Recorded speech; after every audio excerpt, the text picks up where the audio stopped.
கர்த்தருடைய நாமத்திற்கு மகிமை உண்டாகட்டும். இந்த நாளிலும் நம்முடைய தியானத்துக்கென்று நான் தெரிந்து கொண்ட வேத பகுதி 1 சாமுவேலின் புத்தகம் 17வது அதிகாரம். 1 சாமுவேல் 17வது அதிகாரம் 1 10 வசனங்கள் முடிய நான் வாசிக்கப் போகிறேன். 1 சாமுவேல் 17வது அதிகாரம்.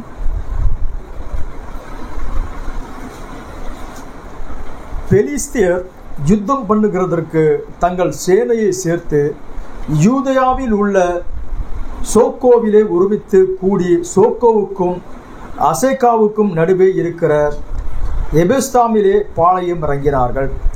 சவுலும் இஸ்ரவேல் மனுஷரும் ஒருமித்து கூடி ஏலா பள்ளத்தாக்கிலே பாளையம் இறங்கி பெலிஸ்தருக்கு எதிராக யுத்தத்திற்கு அணிவகுத்து நின்றார்கள். பெலிஸ்தர் அந்த பக்கத்திலும் ஒரு மலையின் மேலும், இஸ்ரவேலர் இந்த பக்கத்தில் ஒரு மலையின் மேலும் நின்றார்கள். அவர்கள் நடுவே பள்ளத்தாக்கு இருந்தது. அப்பொழுது காத்து ஊரானாகிய கோலியாத் என்னும் பேருள்ள ஒரு வீரன் பெலிஸ்தரின் பாளையத்திலிருந்து புறப்பட்டு வந்து நடுவே நிற்பான். அவன் உயரம் 6 முழமும் 1 ஜானுமாம். அவன் தன் தலையின் மேல் வெண்கல சீராவை போட்டு ஒரு போர்க்கவசத்தை தரித்து கொண்டிருப்பான். அந்த கவசத்தின் நிறை 5000 சேக்கலான வெண்கலமாய் இருக்கும். அவன் தன் கால்களிலே வெண்கல கவசத்தையும் தன் தோள்களின் மேல் வெண்கல கேடகத்தையும் தரித்திருப்பான். அவனுடைய ஈட்டி தாங்கு நெசவுக்காரரின் படைமரத்தின் கனத்தையும் அவன் ஈட்டியின் அழகு 600 சேக்கல் எறும்புமாய் இருந்தது. பரிசை பிடிக்கிறவன் அவனுக்கு முன்பாக நடப்பான். அவன் வந்து நின்று இஸ்ரவேல் சேனையை பார்த்து சத்தமிட்டு, நீங்கள் யுத்தத்திற்கு அணிவகுத்து நிற்கிறது என்ன? நான் பெலிஸ்தன் அல்லவா? நீங்கள் சவுலின் சேவகர்கள் அல்லவா? உங்களில் ஒருவனை தெரிந்து கொள்ளுங்கள், அவன் என்னிடத்தில் வரட்டும். அவன் என்னோடு யுத்தம் பண்ணவும் என்னை கொல்லவும் சமர்த்தனானால் நாங்கள் உங்களுக்கு வேலைக்காரராய் இருப்போம். நான் அவனை ஜெயித்து அவனை கொள்வேனையானால் நீங்கள் எங்களுக்கு வேலைக்காரராய் இருந்து எங்களை சேவிக்க வேண்டும் என்று சொல்லி, பின்னும் அந்த பெலிஸ்தன் தான் இன்றைய தினம் இஸ்ரவேலின் சேனையை நிந்தித்து, நாம் ஒருவரோடு ஒருவர் யுத்தம் பண்ண ஒருவனை விடுங்கள் என்று சொல்லிக்கொண்டே வருவான் என்பதை ஜெபிக்கலாம். எங்கள் மகத்துவமான தேவனாகிய கர்த்தாவே, நாங்கள் பாடினோம் நீர் 10000ங்களிலும் சிறந்தவர் ஆண்டவரே. மற்ற நேசரை பார்க்கிறோம், உன் நேசர் எதினால் விசேஷித்தவர்? அவள் சொல்கிறார், என் நேசர் 10000ங்களிலும் சிறந்தவர். ராஜாவே, எங்கள் உள்ளத்தின் ஆழத்திலிருந்து நீர் எப்பேற்பட்டவர் என்பது எங்களுக்கு தெரியும் ஆண்டவரே. நீர் 1000 10000ங்களிலும் சிறந்தவராய் இருப்பதற்காக ஸ்தோத்திரம் ஆண்டவரே. இரட்சகா, வாசித்த வேத வசனங்களோடு கூட ஆசீர்வாதங்களை கூட்டித்தாங்க. இந்த நாளிலும் திவ்ய பிரசனம் எங்களை ஆளுகை செய்வதாக கர்த்தாவே, நீர் எங்களோடு கூட இடைப்படும்படியாக வேண்டுகிறோம். நாங்கள் கற்றுக்கொள்ளக்கூடிய இந்த பாடத்தை நீர் எங்களுக்கு கற்றுத்தந்துள்ளபடியாக வேண்டுகிறோம் ஐயா. சாயங்கால ராபோஜன கூட்டத்தையும் கூட கரத்துக்குள்ளாக எடுத்துக்கொள்ளுங்கப்பா. தேவரி, காணிக்க கொடுத்த ஒவ்வொரு கரங்களையும் குடும்பங்களையும் ஆசுவதிங்க. தொடர்ந்து உம்முடைய ஆவியானவர் எங்களை நடத்தியருளும்படியாக எல்லா வல்ல எங்கள் ஆண்டவராக இயேசு கிறிஸ்துவின் ஒப்பற்ற நாமத்தில் வேண்டிக் கொள்கிறோம் பிதாவே. ஆமென். ஆமென். உட்காரலாம். கர்த்தருடைய மகா பரிசுத்தமான நாமத்திற்கு மகிமை உண்டாகட்டும். ஒரு சுருக்கமான தேவனுடைய வார்த்தையை பார்த்து மிக சீக்கிரமாய் நான் முடிச்சிட விரும்புகிறேன். கொஞ்சம் சவுண்ட் கம்மி பண்ணிடலாம். நமக்கு சாயந்தரம் ராபோஜன கூட்டம் இருக்கும். ஏறக்குறைய 5 மணிக்கெல்லாம் நம்ம கூடி வரப்போகிறோம். சாயங்காலம் நமக்கு ராபோஜன கூட்டம் இருக்கும். கர்த்தருடைய ஆசீர்வதிப்பாராக. கர்த்தரை சித்தமானால் இந்த மாதத்தில் ஞானஸ்நானத்துக்கு சிலர் ஒப்பு கொடுத்திருக்கிறாங்க. ஞானஸ்நானத்தை கூட நம்ம ஒழுங்குபடுத்தியிருக்கிறோம். பிறகு அதை குறித்ததான விவரமான பல விஷயங்களை பிறகு நான் பேச விரும்புகிறேன். கர்த்தருடைய ஆசீர்வதிப்பாராக. ஒரு வேத வசனத்திலிருந்து ஒரு சின்ன பாகத்தை நம்ம பார்த்து சீக்கிரமாக முடிச்சிருவோம். இதனுடைய முதல் 2 வசனத்துடைய வாசிக்கலாம் நினைக்கிறேன். பெலிஸ்தர் யுத்தம் பண்ணுகிறதற்கு தங்கள் சேனைகளை சேர்த்து யூதாவில் உள்ள சோக்கோவிலே ஒருமித்து கூடி சோக்கோவுக்கு அசேக்காவுக்கும் நடுவே இருக்கிற எபெஸ்தாமிலே பாளையம் இறங்கினார்கள். சவுலும் இஸ்ரவேல் மனுஷரும் ஒருமித்து கூடி ஏலா பள்ளத்தாக்கிலே பாளையம் இறங்கி பெலிஸ்தருக்கு எதிராக யுத்தத்திற்கு அணிவகுத்து நின்றார்கள். கர்த்தருடைய நாமத்திற்கு மகிமை உண்டாகட்டும். இந்த அதிகாரம், இந்த நிகழ்வு கிறிஸ்தவ மக்கள் மத்தியில் எல்லாருக்கும் தெரிந்து ஒன்றாயிருக்கிறது. ஏறக்குறைய சிறு பிராயத்திலே நம்ம ஞாயிறு பள்ளிக்கு போகிற நேரத்தில் ஞாயிறு பள்ளி ஆசிரியர் நமக்கு இந்த கோலியாத் தாவீதை குறித்து நமக்கு அழகாக போதிச்சிருப்பாங்க. அதனால் கிறிஸ்துவத்துக்குள்ள இருக்கிற அத்தனை பேருக்கும் இந்த சம்பவம் நிச்சயமாய் தெரியும். இதில் இருந்து தேவன் நமக்கு கற்றுக் கொடுக்கிற பாடம் என்ன என்பதை குறித்து தான் இன்னைக்கு பார்க்க போகிறோம். இஸ்ரவேல் ஜனங்கள் அவங்களோட தொடர்ச்சியாக அவனோட வாழ்க்கையில பார்த்தீங்கன்னா இந்த பெலிஸ்தியர் என்று சொல்லக்கூடிய ஒரு சாரார் அல்லது ஒரு ஜாதி, இவர்கள் அவருக்கு தொடர்ந்து தொல்லை கொடுக்கிற மக்களாகவே இருந்தார்கள். பல ஜாதிகள் இருந்தது. இன்னைக்கு அவர்கள் அத்தனை பேரும் இஸ்ரேலுக்கு விரோதமாக இருந்தாங்க. எகிப்தியர், பெலிஸ்தியர், அமெரிக்கியர், இப்படியாக பல ஜாதிகள் இருந்தது. இன்னைக்கு அந்த ஜாதியெல்லாம் இன்னைக்கு இல்லை, அவங்கெல்லாம் இல்லை. ஆனால் இன்னைக்கு அவர்களை எதிர்த்த அல்லது அவர்களால் பாதிக்கப்பட்ட அந்த மக்கள் இன்னும் கூட வாழ்ந்து கொண்டிருக்கிறார்கள். உலகம் அந்த மக்களை பார்த்து வியந்து கொண்டிருக்கிற நிலைமையிலே அவள் இன்றைக்கும் உலகத்திற்கு அடையாளமாக வாழ்ந்து கொண்டிருக்கிறாங்க. கர்த்தருடைய நாமத்திற்கு மகிமை உண்டாகட்டும்.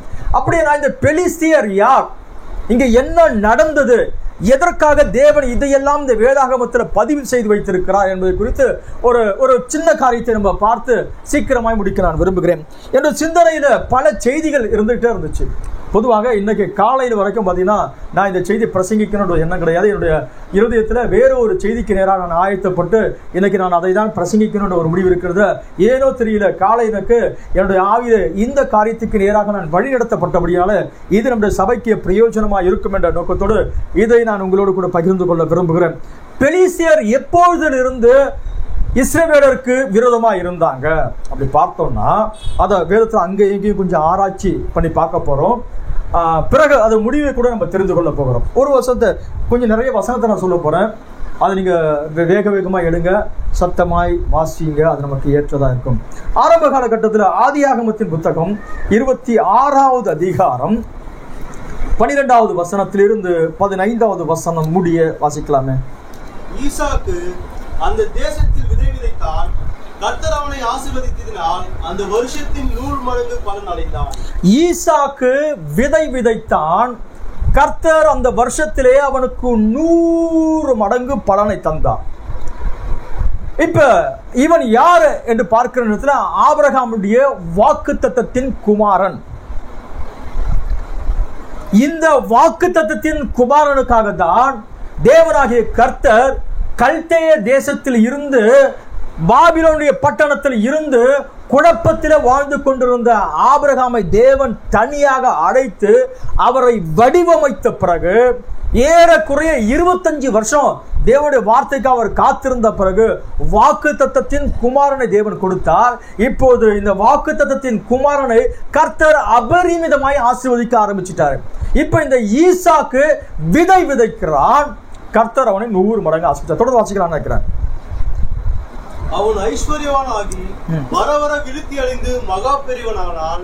அவனுக்கு ஆட்டு மந்தையும் மாட்டு மந்தையும் அநேக பணிவிடைக்காரரும் இருந்தபடியினாலே பெலிஸ்தர் அவன் பேரில் பொறாமை கொண்டு அவன் தகப்பனாகிய ஆபிரகாமின் நாட்களில் அவனுடைய வேலைக்காரர் வெட்டின துறவுகளை எல்லாம் தூர்த்து மண்ணினால் நிரப்பி போட்டார்கள். இப்போது இங்க என்ன நடக்குது அப்படி பார்த்தோம்னா, வாக்குத்தத்தத்தின் குமாரன் மீது தேவனுடைய அபரிமிதமான ஆசீர்வாதம் இருக்கிறது.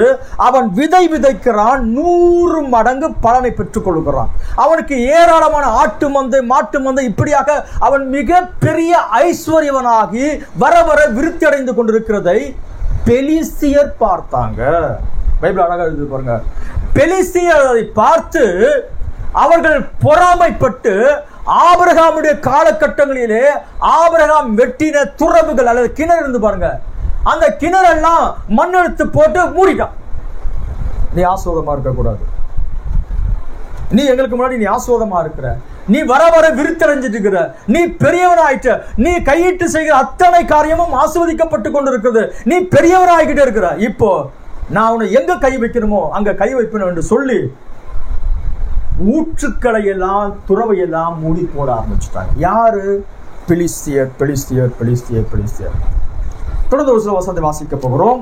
நியாயாதிபதிகளின் புத்தகம் 14வது அதிகாரம் 4வது வசனம்.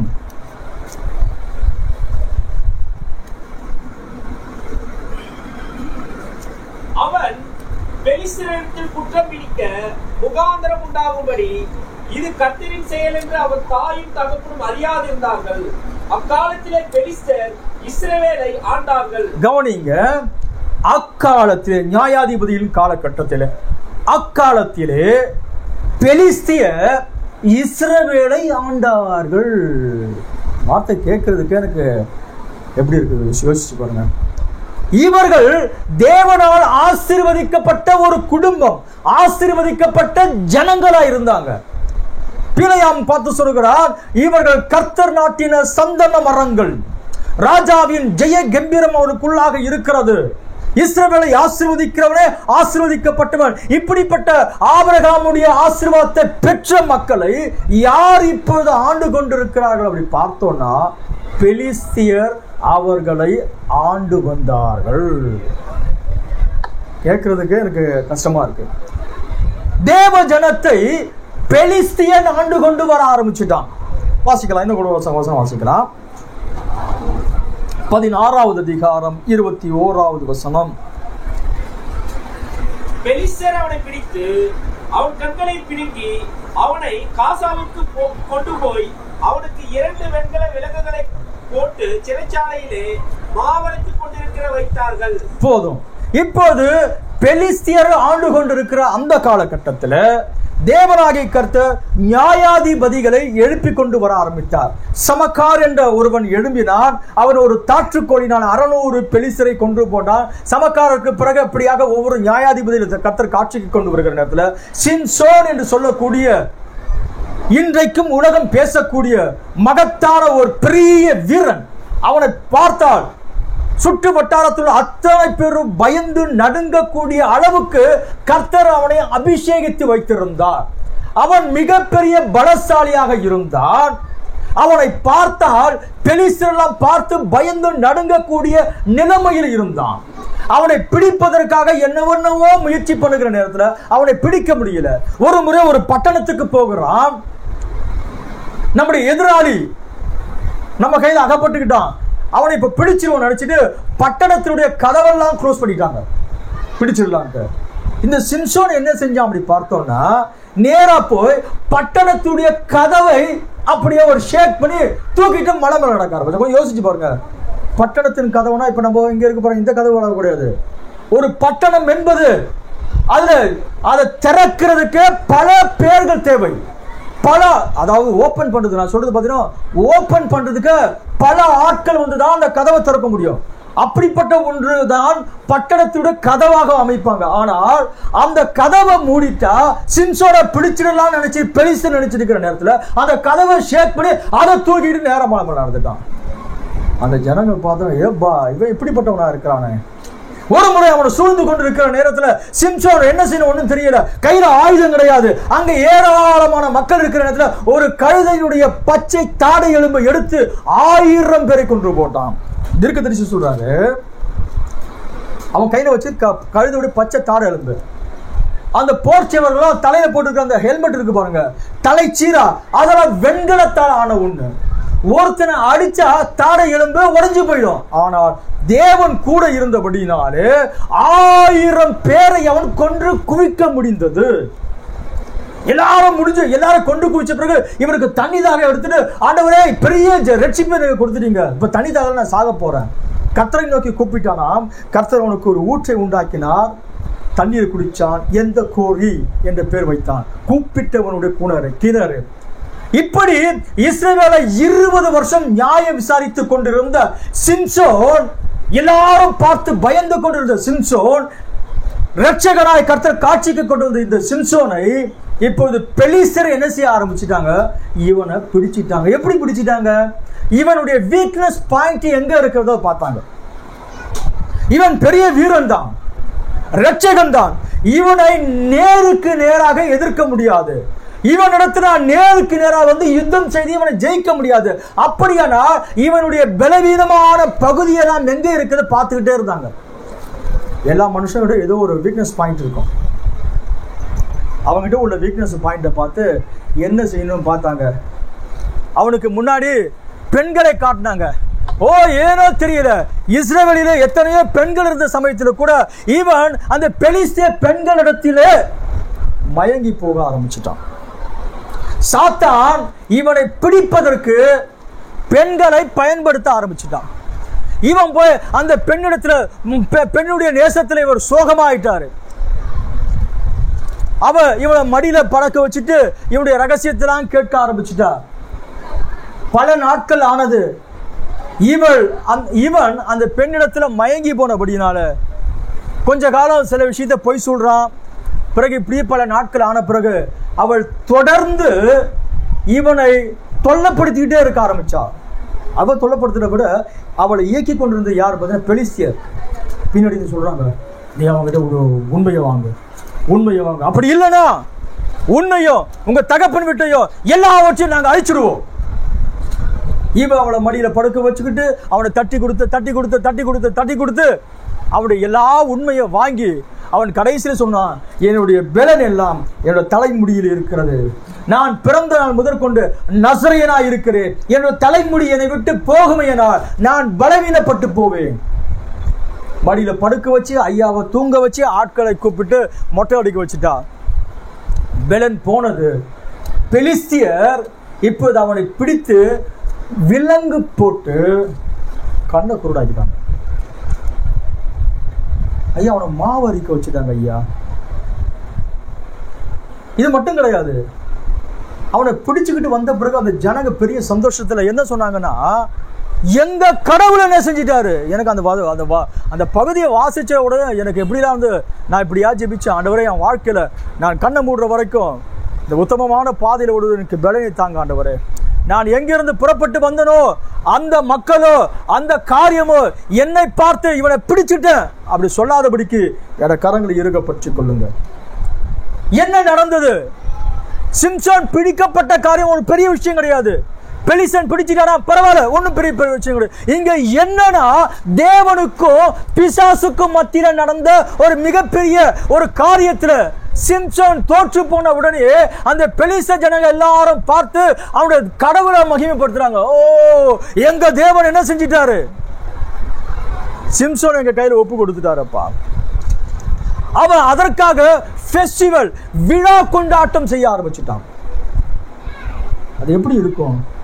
கர்த்தர் இவனை ஆசீர்வதித்தார், இவனை அபிஷேகித்தார், இவனை ஒரு நியாயாதிபதியாக மாற்றினார். இவன் பிறந்த நாள் முதற்கொண்டு நசரேயனா இருக்கிறான். ஆனால் தேவன் அவனுக்கு கொடுத்த பல வாய்ப்புகளை அவன் மறந்து அவனுடைய வீக்னஸ் பாயிண்ட் என்னவோ அதில் அவன் விழுந்து போனான். கடைசியில் அவனை பிடிச்சாங்க, கண்ணு போச்சு.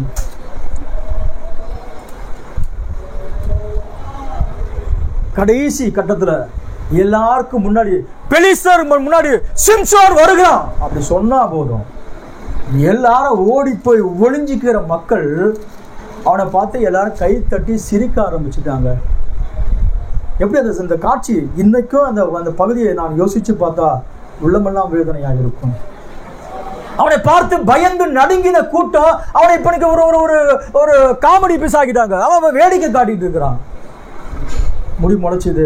அவன் சொன்னா, ஜஸ்ட் ஒரே ஒரு முறை நான் தப்பு பண்ணிட்டான் ஆண்டவரே, பிறகு என்னோட ஜீவன் இந்த பெலிஸ்தரோடு கூட மடிந்து போகட்டும் என்று சொல்லி அவனோட வாழ்க்கை முடிகிற நேரத்தில் பெலிஸ்தரோடு கூட அவனும் தன்னுடைய ஓட்டத்தை முடிக்க ஆரம்பிச்சான். கர்த்தருடைய நாமத்திற்கு மகிமை உண்டாகட்டும். என்ன சொல்ல வரோம் அப்படி பார்த்தோம்னா, வாக்குத்தத்தத்தின் குமாரனுடைய ஆசீர்வாதத்தை பெலிஸ்தியர் கெடுக்க ஆரம்பிச்சாங்க அல்லது அதை தடுக்க ஆரம்பிச்சாங்க. இப்போது இவன் இந்த வழியில் ஆஸ்வதிக்கப்பட்டு கொண்டிருக்கிறான். இவன் விதை விதைத்தால் அது 100 மடங்கு வருகிறது. இவனுக்கு ஏராளமான ஆட்டு மந்தை மாட்டு மந்தை எல்லாமே இருக்கிறது. எங்க கை வைக்கிறான் அங்க கை வச்சான். இப்போது நியாயாதிபதியா இருக்கக்கூடிய அவனுடைய வீக்னஸ் பாயிண்ட பார்த்து அவனை பிடிச்சு கண்ணை நோண்டி அவனை ஒரு ஒரு எல்லா மக்கள் மத்தியில அவனை வேடிக்கை காட்டுகிற ஒரு மனுஷனா இருந்தான். அவனுடைய வாழ்க்கையும் முடிந்து போனது. இது வசனத்தை கூட வாசிக்கலாமே. 1 சாமுவேல் 4வது அதிகாரம் 2வது வசனம். பெலிஸ்தர் இஸ்ரவேலருக்கு விரோதமாய் அணிவகுத்து நின்றார்கள். யுத்தம் அதிகரித்து இஸ்ரவேலர் பெலிஸ்தருக்கு முன்பாக முறியடிக்கப்பட்டார்கள். அவர்கள் சேனையில் போர்க்களத்தில் ஏறக்குறைய 4000 பேர் வெட்டுண்டு போனார்கள். இங்க கவனிங்க, நான் சொல்றது ஒரு காலகட்டத்தில் கிடையாது. ஈசாக்கின் காலத்தில் இருந்து சாமுவேல் காலம் வரைக்கும் நான் பேசிட்டு வரேன். நீங்க புரிஞ்சுக்கணும்னு விரும்புறேன். பல 100 வருஷங்கள், பல 100 வருஷங்களாக இந்த காரியம் தொடர்ந்து நடந்து கொண்டிருக்க ஆரம்பித்தது. ஈசாக்கு வாக்குத்தத்தத்தின் குமாரன், இவன் தான் வாக்குத்தத்தத்தின் முதல் நபர். நீங்க நல்லா புரிஞ்சுக்கணும். ஆசீர்வாதத்தின் முதல் நபர். இவனுடைய ஆசீர்வாதத்தை கெடுப்பதற்காக பெலிஸ்தியன் ஆசீர்வாதம் எங்கே இருக்கிறது அங்க வந்து கையை வைக்க ஆரம்பிச்சுட்டான். பிறகு இந்த பெலிஸ்தியனை எப்படியாவது ஜெயிக்கணும், கர்த்தர் காட்சியில ஒரு மனுஷனை கொண்டு வருகிறார். அவனுடைய வீக்னஸ் பாயிண்ட் பார்த்து அவனை பிடிச்சிட்டு அவனை எல்லாருக்கும் முன்னாடி வேடிக்கை காட்ட வச்சுட்டாங்க. அவனை பிடிச்சிட்டு அவங்க தெய்வத்தை எல்லாம் புகழ்ந்து பாட ஆரம்பிச்சுட்டாங்க. கடைசியில குருடனா இருந்த அவன் தேவ கிருபையினால பெலிஸ்தரை கொண்டு அவனுடைய காரியமும் முடிந்து போனது. இப்போது தீர்க்கதரிசியை கர்த்தர் காட்சிக்கு கொண்டு வருகிறார். சாமுவேல் என்ற ஒரு மகத்தான ஒரு தீர்க்கதரிசி வருகிறார். தான் முதல் பெயர்சேபா வரைக்கும் ஒரு மகத்தான ஒரு தீர்க்கதரிசி காட்சிக்கு வருகிறார். இந்த காலகட்டத்தில் யுத்தம் நடக்கிறது. இஸ்ரவேலுக்கு விரோதமாக யுத்தம் நடந்து கொண்டிருக்கிற நேரத்தில் பெலிஸ்தியர் காட்சிக்கு வர்றாங்க. என்ன நடக்குது? இஸ்ரவேலரும் அவங்களுக்கு யுத்தத்துக்கு போறாங்க. என்ன நடக்குதுன்னா 4000 இஸ்ரவேலரை பெலிஸ்தர் கொண்டு போட்டிருக்கான். என்ன இது? இந்த ஜனங்க யார்? எகிப்திலிருந்து வரும்போது பெரிய ராஜாக்களை, பிரபலமான ராஜாக்களை சங்கரித்தவரை துதிகள் பாடின மக்கள். பார்வோனையும் அவருடைய சேனையும் சமுத்திரத்தில் கவிழ்த்து போட்டவரை துதிகள் பாடின மக்கள். 7 ஜாதிகளையும் 31 ராஜாக்களின் ஜெயித்த ஜனங்கள். ஆனா இன்னைக்கு அவருடைய வாழ்க்கை அப்படியே தலைக்கீழ மாறி போயிருக்கிறது. இது ஏதோ ஒரு நாள் நடக்கிற விஷயம் கிடையாது. யாரு வாக்குத்தத்தத்தின் குமாரனோ அங்க சாத்தான் கண்ணு போச்சு. ஈசாக்கு, இஸ்மாயில் 2 பேரும் கூட பார்த்தா அந்த காலகட்டத்தில் 2 பேரும் காட்சி இருக்கிறாங்க. எல்லாம் புரிஞ்சுக்குங்க. இஸ்மாயில் இருக்கிறாரு, ஈசாக்கு மூத்தவர். ஆபிரகாம் அப்படி வித்து கர்த்தர் சொன்னார், அவனை கூட நான் பெரிய ஜாதி ஆக்குவேன். இஸ்மவேலை கூட கர்த்தர் பெரிய ஜாதி ஆக்குவேன். இஸ்மவேல் ஆபிரகாம் வித்து. எப்ப நான் இப்படி யோசிச்சு பார்த்தேன், இந்த பெலிஸ்தியன் நேரா போயிட்டு இஸ்மவேலு கூட என்ன செஞ்சிருக்கலாம்? அவனுடைய துறவை மூடி போட்டு இருக்கலாம், அவனுடைய ஆசீர்வாதத்துல கை வச்சிருக்கலாம். அங்க அங்க அங்க ஓ, அது நம்ம பிள்ளை பாது. அது யாரு? அது நம்ம பிள்ளை. அதை ஒண்ணு பண்ண வேணாம். ஆனா வாக்கு தத்தத்தின் பிள்ளை ஒருத்தன் இருப்பான், ஈசாக்கு ஒருத்தன் இருப்பான். அவனுடைய ஆசீர்வாதத்தை நான் தடுத்து நிறுத்தணும். அவனுடைய ஊற்றுக்கள் எங்க வருகிறதோ அங்க நான் கை வைக்கணும். அதைதான் ஈசாக்கிலிருந்து அவன் தொடர்ந்து நடத்தி கொண்டு வர ஆரம்பித்தான். ஈசாக்கிலிருந்து பிறகு அவர்கள் கடந்து வராங்க. ஜோசுவாவுக்கு பிறகு நியாயாதிபதிகள் வந்தாங்க. நியாயாதிபதியின் காலகட்டத்தில் கூட இதே பெலிஸ்தர் அவளுக்கு தொடர்ந்து தொல்லை கொடுத்துக்கிட்டே இருக்க ஆரம்பிச்சுட்டான். சிம்சோனுடைய காலகட்டத்தில் சிம்சோன் சில நேரங்களில் பெலிஸ்தரை அவன் ஜெயிக்க ஆரம்பித்தான். பெலிஸ்தருக்கு விரோதமான காரியத்தை செய்ய ஆரம்பிச்சான். ஆனா அந்த சிம்சனுடைய வீக்னஸ் பாயிண்ட் எங்க இருக்கிறது? அவனுடைய பலவீனமான பகுதியை பார்த்து அவனை வீழ செய்து பெலிஸ்தீன் வெற்றி பெற்றுட்டாங்க. ஐயா, பெலிஸ்தீன் வெற்றி பெற்றான். முடிஞ்சு போச்சா? இல்ல, கொஞ்ச காலமானது. சில 100 வருஷங்கள் கடந்து போனது. கர்த்தர் காட்சியில ஒரு தீர்க்கதரிசியை கொண்டு வர ஆரம்பித்தார். அந்த தீர்க்கதரிசியின் காலகட்டத்தில் ஜனங்களை தேவன் பக்கமாய் அவர் நடத்துவதற்கு முற்படுகிற நேரத்தில் திருப்பம் பெலிஸ்தன் வந்தான், யுத்தம் பண்ண ஆரம்பிச்சுட்டான். இஸ்ரேலில் 4000 பேரை அவன் கொண்டு குவிக்க ஆரம்பிச்சுட்டான். இஸ்ரவேலெல்லாம் பயந்துட்டு ஓட ஆரம்பிச்சுட்டாங்க. ஓடின பிறகு இப்ப என்ன நடக்குது பார்த்தோம்னா, அன்னைக்கு பிரதான ஆசாரியனாக ஏலி என்ற ஒருவன் இருக்கிறான். அவனுடைய 2 பையன்கள் இருக்கிறாங்க, ஓப்னி, பினகாஸ். இந்த காலகட்டத்தில் யுத்தத்தில் இஸ்ரவேலர்கள் தோற்று போறாங்க. 4000 பேர் மடிந்து போனாங்க. உடனே ஜனங்க புரிஞ்சுக்கிட்டாங்க, மோசையின் காலகட்டத்தில் உடன்படிக்கை பெட்டி தான் மோசே ஆசாரியனை கொண்டு போய் அதை தூக்கிட்டு போக சொல்லுவாங்க. லேவியர் பிடிச்சிட்டு போவாங்க. சேனைகளின் கர்த்தர் அங்கே இருந்து அவளை யுத்தம் பண்ணினார். நீங்கள் சும்மா இருப்பீர்கள், உங்களுக்காக தேவனாகிய கர்த்தர் யுத்தம் பண்ணுவார். அவர் சேனைகளின் கர்த்தராக இருந்தார். ஆனால் இப்போ இந்த ஜனங்களுடைய வாழ்க்கையில என்ன நடக்குதுன்னா 4000 பேர் விழுந்து போனாங்க. அதுக்கடுத்து என்ன நடந்துச்சு? இவங்க நேரா போனாங்க, நம்ம தோற்று போயிட்டோமா, 4000 பேர் விழுந்தாச்சா, உடன்படிக்கை பெட்டி தூக்கிடுவாங்க. நேரா போனாங்க, கர்த்தருடைய ஆலயத்தில் உடன்படிக்கை பெட்டி இருந்து உடன்படிக்கை பெட்டி தூக்கிட்டு வந்தோம். பெலிசாலாம் பார்த்து போய், ஐயோ அந்த மகா பெரிய தேவன் வந்துட்டாரு, காட்சிக்கு வந்துட்டாரு. எகிப்தில பெரிய பெரிய வாதையை அனுப்பின அந்த தேவன், வழி முழுக்க 31 ராஜாக்களை ஜெயித்த அந்த மகா பெரிய தேவன் எல்லாரும் பயந்துட்டு இருக்கிற நேரத்துல ஒரு மனுஷன் சொன்னான், பெலிசரே பயப்படாதீங்க, திடன் கொண்டு யுத்தம் நடத்துங்க. இவன் உடன்படிக்கை பெட்டியை தூக்கிட்டு போயிட்டே இருக்கிறான். ஏனோ தெரியல, பெலிசன் கிட்ட வரான், இவன் பயப்படுறான். கடைசி உடன்படிக்கை பெட்டியை பிடிச்சிட்டாங்க. ஐயா, எந்த உடன்படிக்கை பெட்டி நீ தொட முடியாதோ, எந்த உடன்படிக்கை பெட்டிக்கு நீ நெருங்க முடியாதோ, அந்த உடன்படிக்கை பெட்டியை பெலிசன் தூக்கிட்டு போக ஆரம்பிச்சுட்டான். யோசிச்சு பாருங்க, எனக்கு அந்த காட்சிலாம் எப்படி இருக்கு. உடன்படிக்கை பெட்டிய இங்கிருந்து லேவியர் தூக்கிட்டு போன பிறகு அந்த கண்ணு தெரியாத ஆசாரியனுடைய இருதயம் வேக வேகமா அடிச்சுக்கிட்டு இருந்து உடன்படிக்கை பெட்டி போயிருக்கு. என்ன நடந்துச்சு, என்ன நடந்துச்சு, என்ன நடந்துச்சு, என்ன நடந்துச்சு? தன்னுடைய 2 குமாரர்கள் போயிருக்கிறாங்க, ஓப்ரி பினகாஸ் போயிருக்கிறாங்க. என்ன நடந்துச்சு? அந்த வயசான மனுஷன், ஏறக்குறைய 90 வயசை தாண்டின ஒரு மனுஷன், ஒரு பெரிய சேர்ல உட்கார்ந்து இருக்கிறாரு. ரொம்ப குண்டான ஒரு மனுஷன், கண் பார்வை மங்கி போன நேரத்துல அவருக்கு என்ன பயம் அப்படி பார்த்தோன்னா, நம்ம தேசம் தோற்று போயிடுமா, 4000 பேர் செத்து போயிட்டாங்க. இல்ல இல்ல, உடன்படிக்கை பெட்டி போயிருக்கு ஐயா, உடன்படிக்கை பெட்டி போயிருக்கிறது. என்னுடைய மகன் ஓப்ரி போயிருக்கான், பினகாஸ் போயிருக்கான். இல்ல இல்ல இல்ல, உடன்படிக்கை பெட்டி போயிருக்கிறது. அதற்காக பயந்து நடிக்கிட்டு இருக்கிற நேரத்துல ஒரு வாலிபன் வந்து சொல்லுகிறான், ஐயா உடன்படிக்கை பெட்டி பிடிக்கப்பட்டு போச்சு, ஓப்ரி பினகாசம் செத்து போயிட்டாங்க. பரிசுத்த ஆவியானவர் எழுதுகிறார், உடன்படிக்கை பெட்டி பிடிக்கப்பட்டு போனதுன்னு கேட்ட மாத்திரத்துல அவனுக்கு உடனே ஹார்ட் அட்டாக் வந்து அவன் மல்லாக்க விழுந்து பிடரி முறிந்து அவன் செத்து போனான்.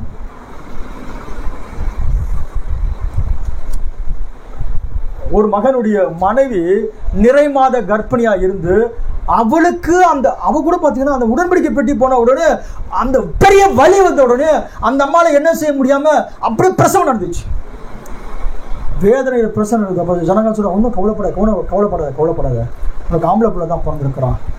பிள்ளைய பார்த்தாங்க, பிள்ளைய காட்டினாங்க, குழந்தைய எடுத்து அம்மா கிட்ட காட்டினாங்க.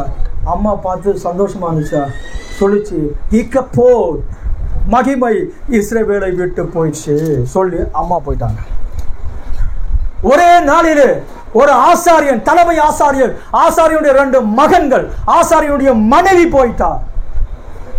உடன்படிக்கை பெட்டி பிடிக்கப்பட்டு போயிடுச்சு. யாரு பிடிச்சது? பெலிஸ்தியன், ஈசாக்குடைய துறவை தூற்று போட்டவன், சிம்சோனை கண்டன் நோண்டவன், சிம்சோனை பிடிச்சு சிறைச்சாலையில போட்டவன் இப்ப உடன்படிக்கை பெட்டியை தூக்கிட்டு போயிட்டான்.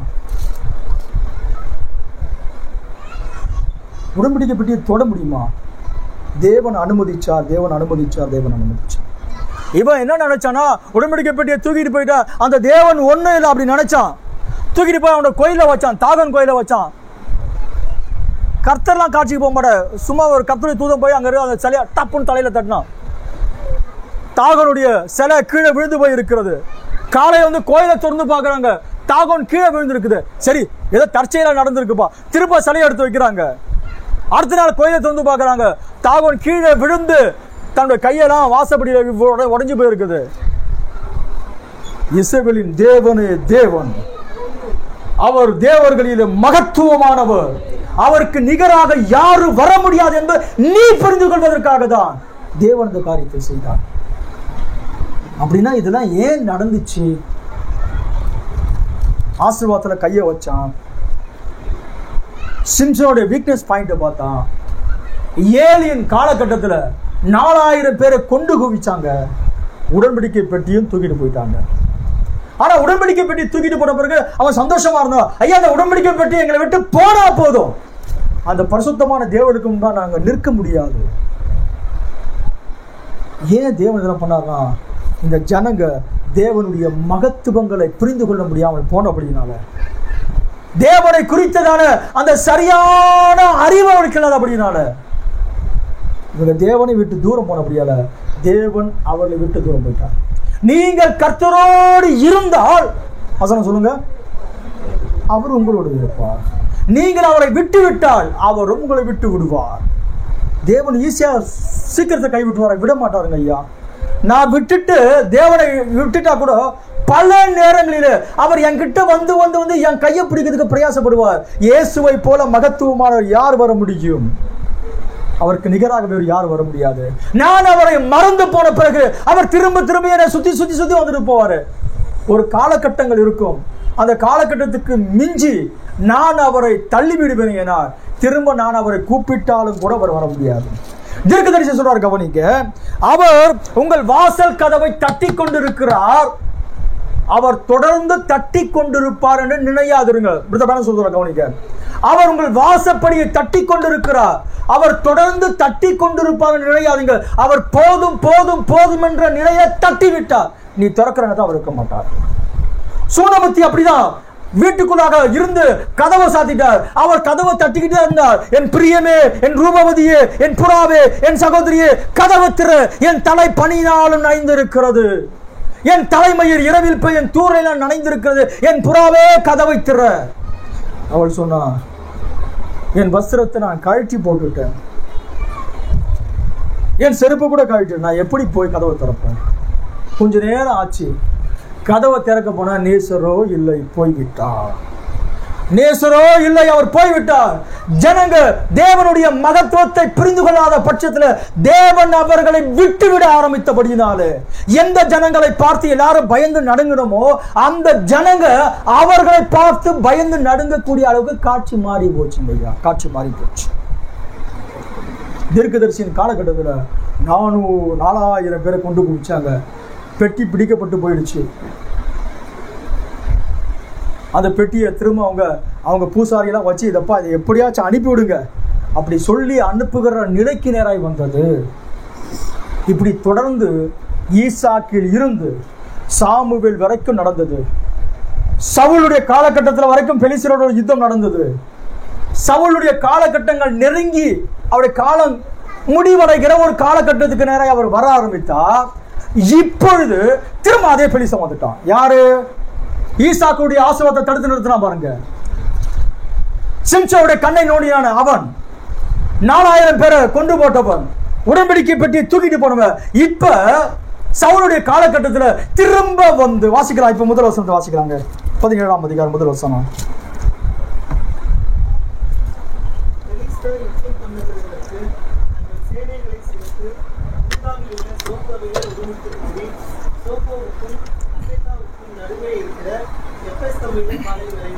கவனிங்க, திரும்ப ஈசாக்கில் இருந்து தொடர்ச்சியா அப்படி நியாயாதிபதி காலகட்டத்தில், தீர்க்கதரிசியாக சாமுவேலுடைய காலகட்டத்தில், சவுலுடைய காலகட்டம் முடிந்து தாவீதின் காலம் காட்சிக்கு வருகிற ஒரு காலகட்டத்தில் திரும்ப இவன் யுத்தத்துக்கு வருகிறான். இந்த முறை யுத்தமானது வித்தியாசமான முறையில் இருந்துச்சு. இவ்வளவு காலகட்டத்தில் யுத்தம் எப்படி நடக்குன்னா, சாதாரணமா எப்போதும் இந்த யுத்த வீரர் இருப்பாங்க, அங்க யுத்த வீரர் இருப்பாங்க, எல்லாரும் சேர்ந்து இங்க ஒரு கமாண்டர் இருப்பார், அவர் கமாண்ட் பண்ணுவாரு, அங்க ஒருத்தர் தளபதி இருப்பான், அவன் கமாண்ட் பண்ணுவான். 2 பேரும் கலந்து யுத்தம் செய்து யார் ஜெயிக்கிறாங்க அதுதான் முடிவு. ஆனால் இந்த முறை என்ன நடக்குது அப்படி பார்த்தோம்னா, இந்த பெலிஸ்தர்களிலே ஒருத்தர் இருக்கிறான், அவன் ஒரு ராட்சச பிரதி, அவன் மிக உயரமானவன், மிகப்பெரிய பலசாலி. அவனை கொண்டு வந்து காட்சியில நிறுத்துறாங்க. காட்சியில நிறுத்துகிற நேரத்தில் அவன் வந்து ஒவ்வொரு முறை வருவான். அவன் உயரம் எத்தனை, எவ்வளவு பைபிள் சொல்லுது கவனிங்க, 6 முழமும் 1 சாணும். 6 முழம் 1 சான். ஒரு முழம் வந்து 1 அடின்னு சொல்லுவாங்க. ஒரு முழம் வந்து 1 அடி. எனக்கு கணக்கு தெரியாது, நீங்க கணக்கு டக்குன்னு கணக்கு பண்ணுங்க. 1 அடினா எப்போங்க, ஆனால் நம்ம போடுற அந்த கணக்கை விட அதிகமாக இருந்தான். 9 அடி 1 ஜான், 9.5 அடி. 9.5 அடி. இன்னும் சொல்ல போனால் உண்மையான வேத ஆராய்ச்சியாளர் சொல்கிறாங்களா, நம்ம சொல்கிற கணக்கெல்லாம் கிடையாது, அவன் அதை விட அதிகமாக இருந்தான், அதை விட மிக உயரமாக இருந்தான். சரி, நம்ம கணக்குக்கு வருவோம். 9 அடி 9.5 அடி. 10 அடினா எவ்வளோ தெரியுங்களா? ஏறக்குறைய அந்தந்த இது இருக்கு பாருங்க, அதுக்குள்ள 10 அடி இருக்காதுன்னு நினைக்கிறேன். ஏறக்குறைய அவ்வளோ பெரியவன், மிகப்பெரிய உயரமானவன்.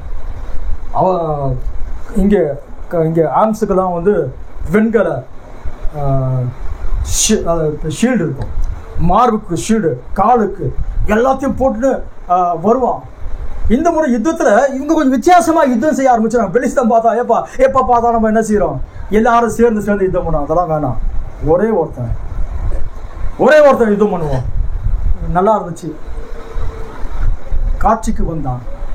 இவன் ஒவ்வொரு முறையும் வருவான். வந்து என்ன சொல்லுவான் அப்படி பார்த்தோம்னா, நான் வாசிக்கிற கவனிங்க.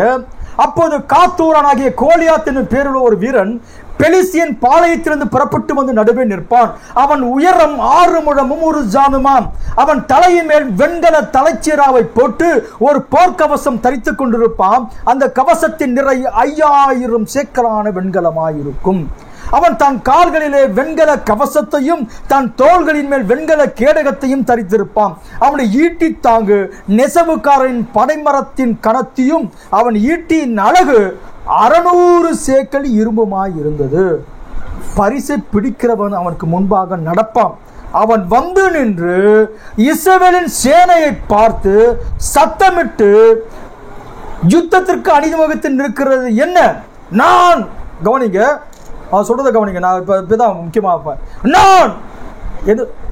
நான் பெலிஸ்தியர் அல்லவா, நீங்கள் சவுலின் வேலைக்காரர் அல்லவா, சேவர் அல்லவா, உங்களில் ஒருவனை தெரிந்து கொள்ளுங்கள், உங்களில் ஒருவனை தெரிஞ்சுக்கொள்ளுங்கள். இப்படி 40 நாள் வந்து சொல்லிட்டு போவான். இவன் எப்போது காட்சிக்கு வரானோ பைபிளுக்கு சொல்றது கவனிங்க. அவன் இவர்களோடு பேசிக் கொண்டிருக்கையில் இதோ காத்தூரானாகிய கோலியாத் என்னும் பேர் உள்ள அந்த பெலிஸ்த வீரர் பெலிஸ்தரின் சேனையிலிருந்து எழும்பி வந்து நின்று முன் சொன்ன வார்த்தையே சொன்னான். அதை தாவீது கேட்டான். இஸ்ரவேலில் எல்லாரும் அந்த மனுஷனை காணும்போது மிகவும் பயப்பட்டு அவருக்கு முகத்துக்கு விலகி ஓடி போனார்கள்.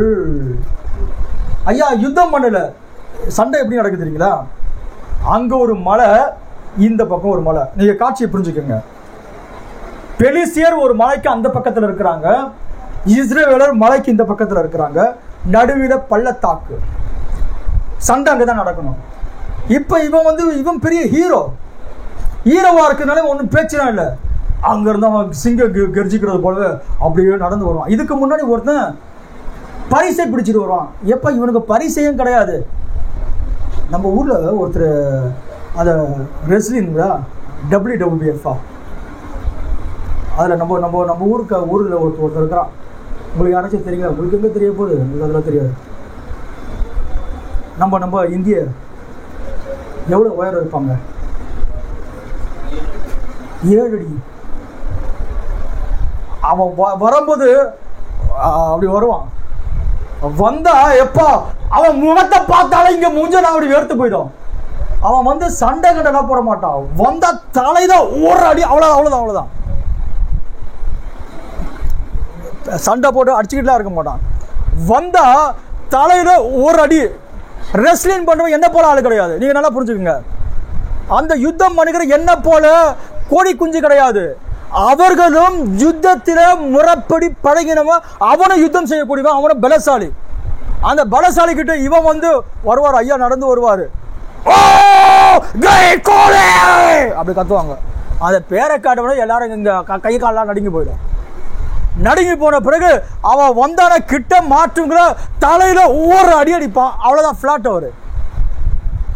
அவனை பார்க்கிலும் அவன் இன்னும் அதிகமான உயரமானவனா இருந்தான். அவனை பார்க்கிலும் அவன் இன்னும் பலசாலியா இருந்தான்.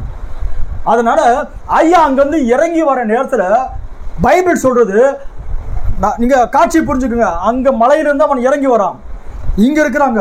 அவன் அங்க இறங்கி வந்தவன இங்க இருக்கிற இஸ்ரவேலர் என்ன செஞ்சிருவாங்களாம்? ஓடிடுவாங்களாம். பைபிள் சொல்லிட்டு பாருங்க. அதை பார்த்தா எல்லாரும் ஓடி போயிடுவாங்க. இஸ்ரவேலில உயரமானவன் சவுல். முழு இஸ்ரவேலில உயரமானவன் சவுல். எல்லாரோட தோளுக்கு கீழே இருந்தாங்க. உயரமானவன் சவுலுடைய அப்பா ஒரு பெரிய யுத்த வீரன், பலசாலி. சவுலுடைய அப்பா கீசு சாதாரணமான ஆளு கிடையாது. அவன் ஒரு யுத்த வீரன், பலசாலியா இருந்தான். சவுலு கூட பயந்து யுத்தத்துக்கு வர வீட்டில் வெயிட் பண்ணிட்டு இருந்தார் ஐயாக்கு.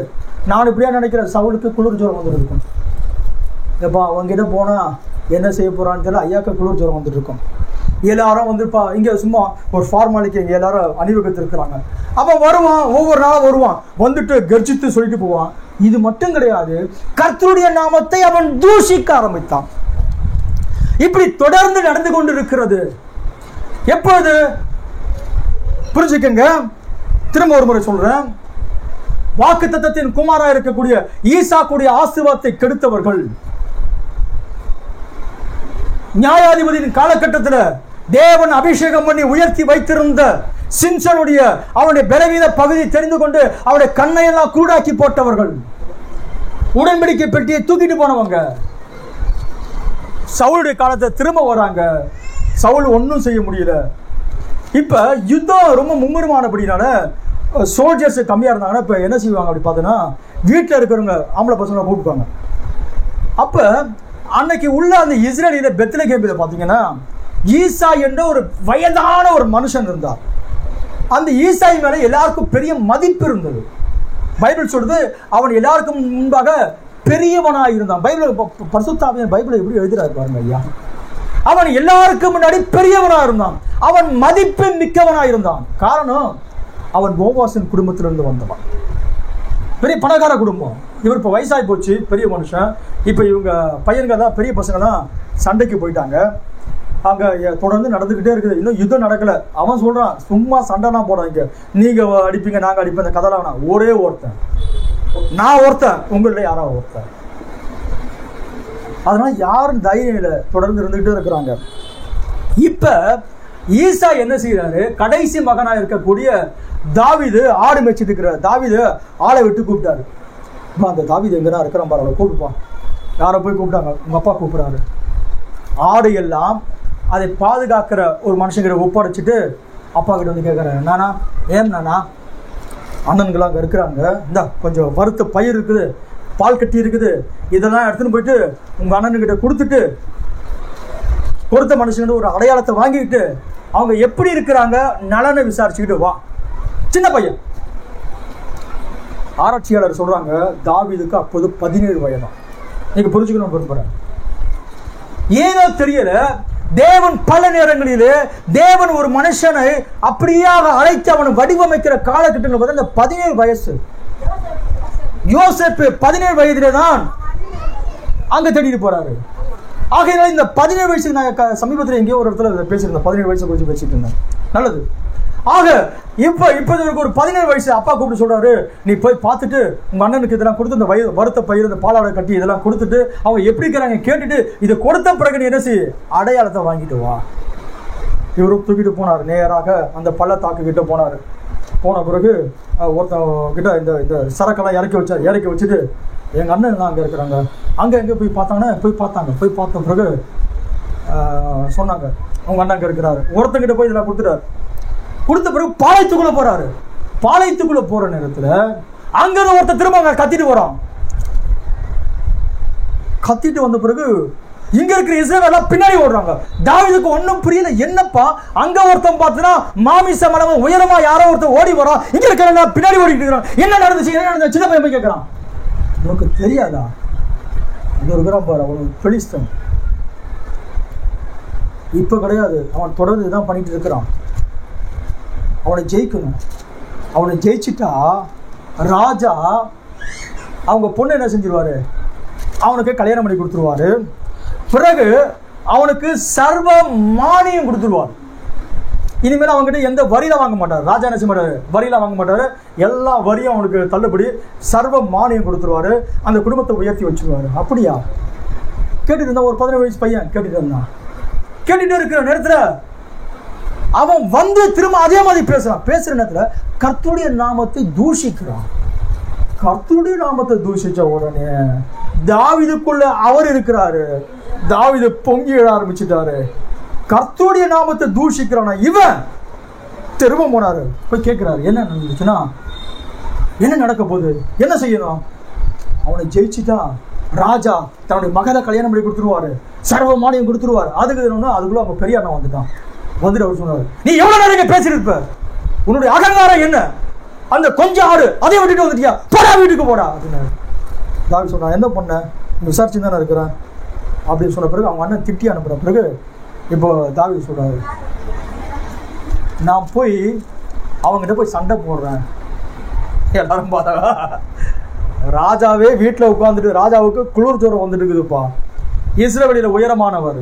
இங்க பெரிய பெரிய சோல்ஜர்ஸ் இருக்காங்க. யாரும் என்னவோ ஒண்ணுமே செய்ய முடியாது. நீ போய் அவனை ஜெயிக்கிறியா? நான் ஜெயிக்க போறேன். தம்பி போ போ போ போ போ வீட்டுக்கு போ. வீட்டுக்கு போயிட்டு உங்க அப்பா கிட்ட போய் சொல்லிட்டு கொஞ்சம் ஆடு மேய்ச்சிட்டு இருந்துட்டு வீட்டை போய் சாப்பிட்டு தூங்கு. அப்ப சொல்றாரு, நான் தூங்குறதுக்கு வரல. அவன் கர்த்தருடைய நாமத்தை தூஷிக்கிறான். ஒரு முறை நான் ஆடுகளை மேய்த்து கொண்டிருந்த சமயத்துல ஒரு முறை ஒரு கரடி வந்து என்ற ஆட்டுக்குட்டியை தூக்கிட்டு போச்சு. நான் பின்னாடியே போய் அந்த கரடியை கொன்று அதன் வாயுள்ள ஆட்டுக்குட்டியை நான் திரும்ப கொண்டு வர ஆரம்பிச்சேன். ஒரு முறை ஒரு சிங்கம் வந்தது, அதை கொன்று நான் ஆட்டை திரும்ப கொண்டு வர ஆரம்பிச்சிட்டேன். இந்த விருத்த சேதனம் இல்லாம பெலிஸ்தன் ஏமாத்துறோம்.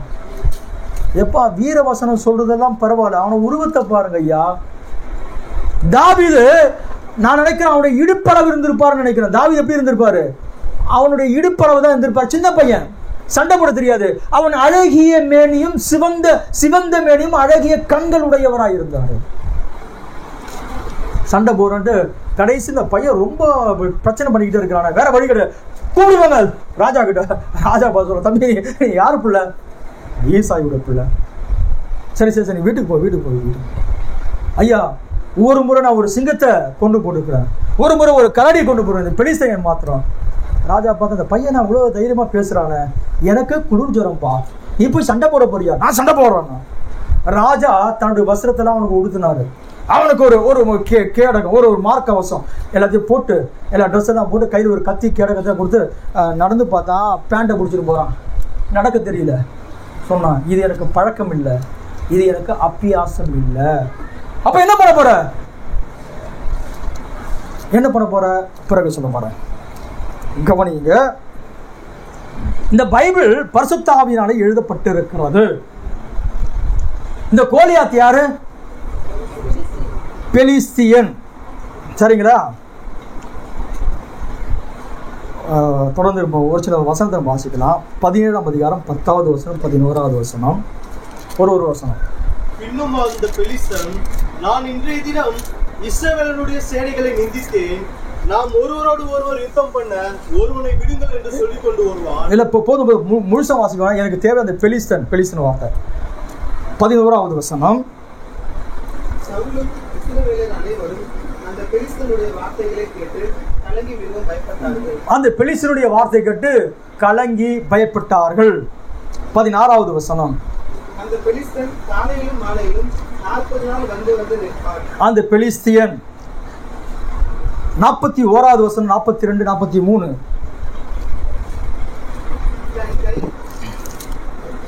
பெலிஸ்தனும் நடந்து தாவீதனுக்கு கிட்ட வந்தான். பரிசையை பிடிக்கிறவன் அவனுக்கு முன்னாக நடந்தான்.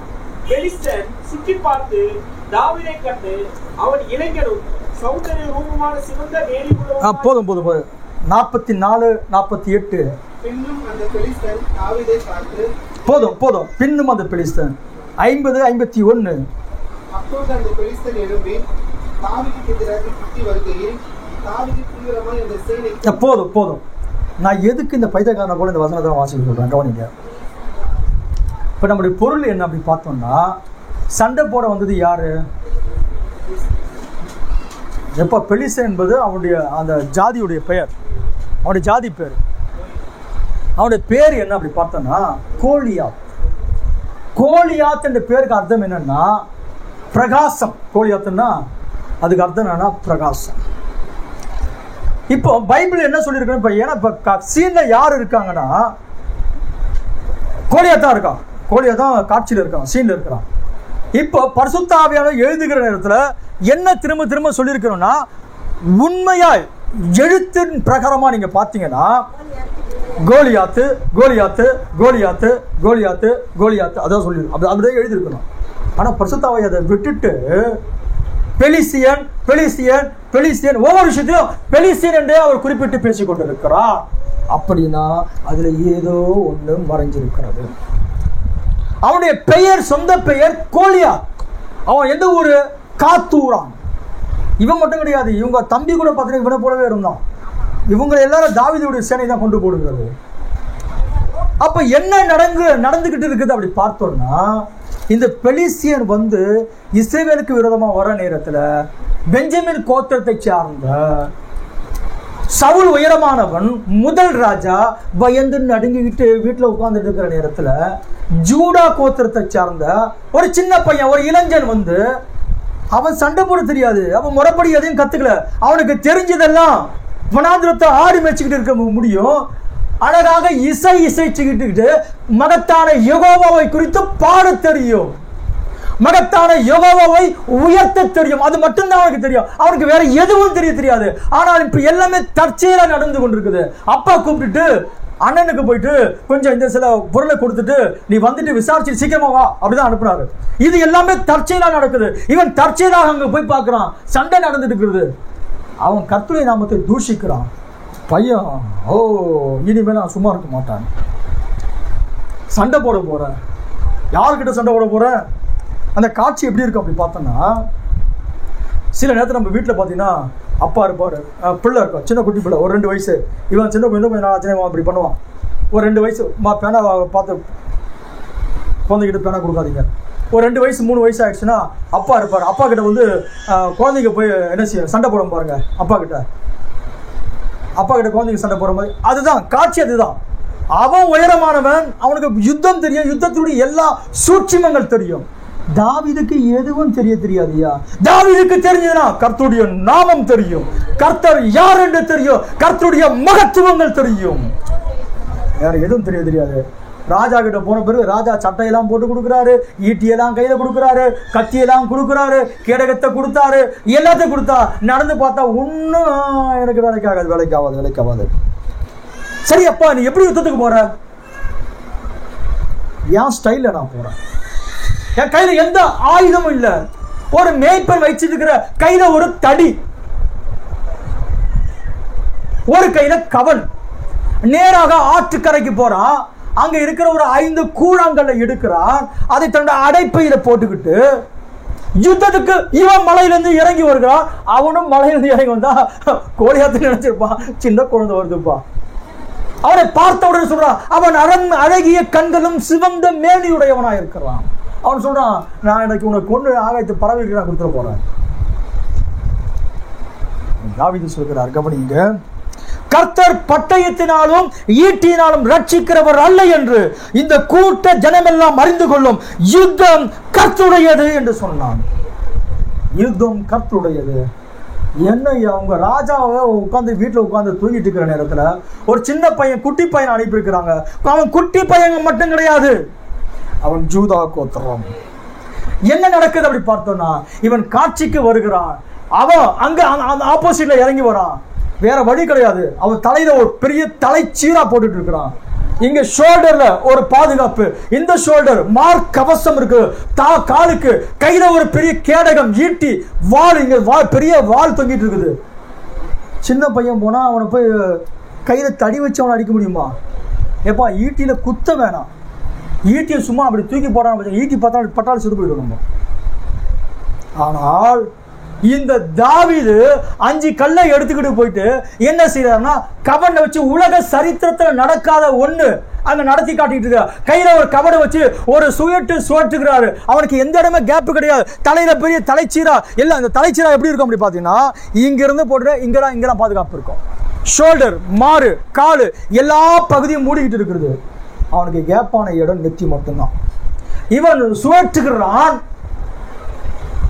கல்லை வீசுகிறான், அது நேராக அவனை நெற்றியில படுகிறது. இப்படி சொல்றோம். தீர்க்கதரிசி சொல்றாரு, கவனிங்க, நீங்கள் இந்த வேதத்தை வாசிக்கிற நேரத்துல இதுல நீங்க கிறிஸ்துவை பார்க்கணும். இந்த வேதத்துல எந்த பகுதி வாசிச்சாலும் அங்க கிறிஸ்துவை நீங்க பார்க்காம போயிட்டீங்கன்னா திரும்ப ஒரு முறை பைபிள் வாசிங்க. என்ன செய்ய சொல்றாரு பார்த்தோன்னா, கிறிஸ்து வெளிப்படுத்தப்பட்ட தேவனுடைய ரகசியமா இருக்கிறார். கிறிஸ்து வெளிப்படுத்தப்பட்ட தேவனுடைய ரகசியமா இருக்கிறார். இன்னும் பல செய்தி சொல்றாரு. நான் உங்களுக்கு அதை கொட்டேஷன் தரேன்.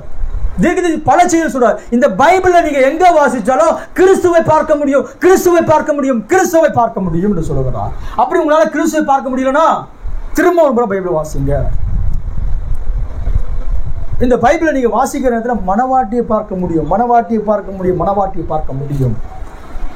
கிறிஸ்துவ நீ பார்க்கிற அந்த அந்த அந்த பார்வை இருந்தாதான் மனவாட்டியை பார்க்க முடியும். இந்த பைபிளை நீங்க எங்க வாசிச்சாலும் அங்க கிறிஸ்துவை நீங்க பார்க்க முடியும் சொல்றாரு. அப்படிங்க என்னையா நடந்துச்சு? அந்த பெலிஸ்தன் யுத்தத்துக்கு வந்துட்டான். இங்க ஜூடா கோத்திரத்து ஒரு பையன் காட்சிக்கு போறான். என்ன நடந்துச்சு இப்ப சொல்றாங்க. அப்படிங்க பெலிஸ்தியன் என்ற வார்த்தைக்கு அர்த்தம் என்ன தெரியுங்களா? ஊர்ந்து போகிறவன். பெலிஸ்தியன் என்ற வார்த்தைக்கு பேர் கேட்டா ஊர்ந்து போகிறவனா. யாரு ஊர்ந்து போவாங்க? அப்ப அவன் யாருக்கு பிரதிநிதியா இருந்தான் தெரியுங்களா? அவன் பிசாசுக்கு பிரதிநிதியாக இருந்தான். பிசாசு நாவி இந்த பெரிய பெலிஸ்தருக்குள்ளாக இருந்து தெய்வத்தினுடைய ஆசீர்வாதத்தை எல்லாமே தடுக்கும்படியாக ஒவ்வொரு சமயத்திலும் அவன் முயற்சி பண்ணி கொண்டு வர ஆரம்பித்தான். யாரு? இஸ்மவேல் அவன் ஒன்னும் செய்யல. ஆனா ஈசாக்குடைய ஆசீர்வாதத்தை அவன் தடுத்து நிறுத்த ஆரம்பித்தான். அவன் நியாயாதிபதியின் காலகட்டத்தில் தேவனால் அபிஷேகிக்கப்பட்ட சிம்சோனை பார்த்தான். சிம்சோனுக்கு விரோதமாக எழுப்பினான். அவனுடைய வீக்னஸ் பாயிண்ட பார்த்தான். அவனை எதிர கவிக்கணுமோ அதில கவிழ்த்து போட்டான். சாமுவேலுடைய காலகட்டங்களிலே அவன் கடந்து வர ஆரம்பிச்சான். ஜனங்களை கொன்று போட்டான். உடன்படிக்கை பெட்டியை தூக்கிட்டு போயிட்டான். வார்த்தையை தூக்கிட்டு போயிட்டான். வார்த்தை இருந்தா தான் நீ பேசுவ. வார்த்தை இருந்தா தானே எல்லாமே செய்ய முடியும். வார்த்தையை நான் தூக்கிட்டு போயிட்டேன். என்னையா நடந்துட்டு இருந்தது? பெலிஸ்தனுடைய பேருக்கு அர்த்தம் ஊர்ந்து போகிறவன். அவன் தொடர்ந்து எல்லா விதமான ஆசீர்வாதத்துக்கு அவன் தடையாகவே இருந்துட்டு ஜனங்க அவனை பார்த்து பயந்து நடுங்க ஆரம்பிச்சாங்க. கடைசியாக சவுலுடைய கூட்டத்தில் இருந்த இஸ்ரவேலை எல்லாரும் பார்த்து பயந்து நடுங்கி கொண்டிருக்கிற இடத்துல ஒரு சின்ன தாவீது போகிறான். அவன் ஜூதா கோத்திரத்தை சார்ந்தவனாயிருந்தான். அவன் கையில எந்த ஆயுதமும் கிடையாது. அவன் கையில ஈட்டி கிடையாது, பட்டயம் கிடையாது. அவன் சொல்லுகிறான் யுத்தம் கர்த்தருடையது. அவனை கவன சுழற்றி வீசி எறிகிறான். தீர்க்கதரிசி சொல்றார் கவனிங்க. பிரதர் பேனன் சொல்றார் கவனிங்க. கர்த்தர் அந்த கல்லை அவர் வழி நடத்தினாராம். இந்த கல்லை அவன் மேல படாம போச்சுன்னா ரெண்டாவது கல்லை எடுத்து அவன் எய்ம் பண்றதுக்குள்ள அவன் அடிச்சிருவான். தேவன் சும்மா 2 கல் அப்படிதான் இல்ல, தேவன் அடிச்சானா ஒரே அடிதான். என்ன நடந்துச்சு? அந்த கல்லை தேவன் வழி நடத்தினார். அவனுடைய இப்ப நீ எல்லாருடைய வீக்னஸ் பாயிண்ட் நீ பார்த்த. நீங்க நல்லா புரிஞ்சுங்க. இவன் எல்லாருடைய வீக்னஸ் பாயிண்ட் பார்த்தான். தேவன் பார்த்தா ஓ வீக்னஸ் பாயிண்ட் எங்க தெரியுமா? தாவீது அங்க எய்ம் பண்ணாரு. அந்த கல்லை கர்த்தர் கரெக்டா வழி நடத்தினார்.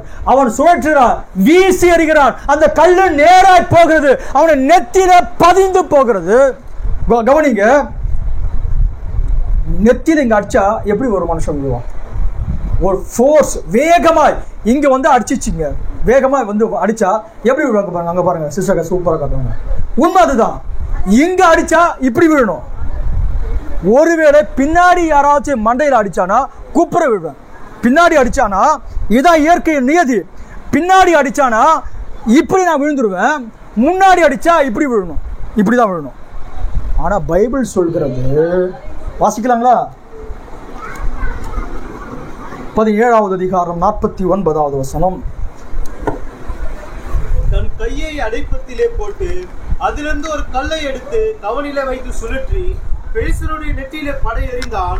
அந்த கல் அவன் நெற்றியில் பதிந்து போனதினால் அவன் தரையிலே முகம் குப்புற விழுந்தான். அவன் தரையிலே முகம் குப்புற விழுந்தான். முகம் குப்புற விழுந்து அர்த்தம் என்ன தெரியுங்களா உங்களுக்கு? முகம் குப்புற விழுந்துட்டானா? முகம் குப்புற விழுந்துட்டானா கதை முடிஞ்சு போச்சு. நான் உனக்கு அடிமை, என் ஓட்டமெல்லாம் முடிஞ்சு போச்சு. அதுக்குதான் அடையாளம். தேவன் இங்க என்ன செஞ்சா? காலகாலமாக தேவனுடைய பிள்ளையை ஏமாற்றி கொண்டு தேவனுடைய ஆசீர்வாதத்துக்கு தடையா இருந்த கோலியாத்து. கோலியாத்து பேருக்கு என்ன அர்த்தம் தெரியுங்களா? பிரகாசம். யார் பிரகாசம்? அவன் எங்க இருந்தான்? ஒளிமயமான கற்களின் நடுவில் இருந்தான். இன்னொரு ஒரு அழகான ஒரு மொழிபெயர்ப்பு சொல்வது, நீ உன் மினுக்கினால். அவன் யார் அப்படி பார்த்தீங்கன்னா மார்னிங் ஸ்டார். பைபிள் என்ன சொல்லுது? Morning star. அவன் பிரகாசித்துக் கொண்டான். அவனுடைய பிரதிநிதி தான் அவனா இருந்தான். இப்பொழுது தேவன் இந்த ஷேடோவை பைபிளை வச்சாரு. எது நிகழப்போகுது என்பதற்கான ஒரு அடையாளத்தை இந்த பைபிளை தேவன் மறைச்சு வைக்க ஆரம்பிச்சாரு. என்ன நடந்துச்சு?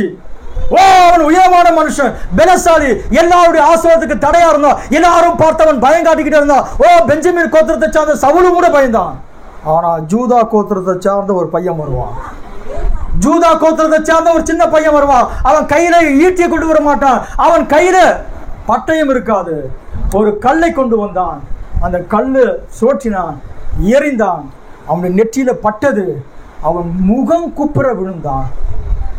ஓடி போய் சவுல் தாவீது என்ன செஞ்சானா அவன் மேல போய் நின்றுக்கிட்டாரு. கொஞ்சம் காட்சியை கொஞ்சம் கவனிங்க ஐயா. அவன் மேல நின்ற பெரிய மாம்சம் மேல விழுந்து போச்சு. இப்ப என்ன செய்யணும்? அவனை கொல்லணும், கத்தி இல்ல, அவனுடைய பட்டயத்தை எடுத்தாரு. நான் நினைக்கிறேன் தாவீதுக்கு அந்த பட்டயத்தை தூக்குறது கூட பலன் இருந்திருக்கு. அன்னைக்கு பிறகு அந்த பட்டயத்தை யூஸ் பண்ணாரு, ஒரு ஆசாரியன் கொடுத்து அனுப்புறாரு. அப்ப என்ன செஞ்சாரு? இந்த பட்டயத்தை எடுத்துக்கிட்டு தூக்க முடியாம ஓங்கி விறகு புழக்கிற மாதிரி அடிச்சிருப்பாரு நினைக்கிறேன். நான் எப்படியா யோசிக்கிறேன், கவனிங்க. ஒரு பெரிய மரத்தை வெட்டுற மாதிரி ஓங்கி கழுத்துல ஒரு வெட்டு போட்ட பிறகு விழுந்த பிறகு இங்க இருக்கிற தைரியம் வந்துடுச்சு. அங்க இருக்கிற பயந்து ஓட ஆரம்பிச்சுட்டாங்க.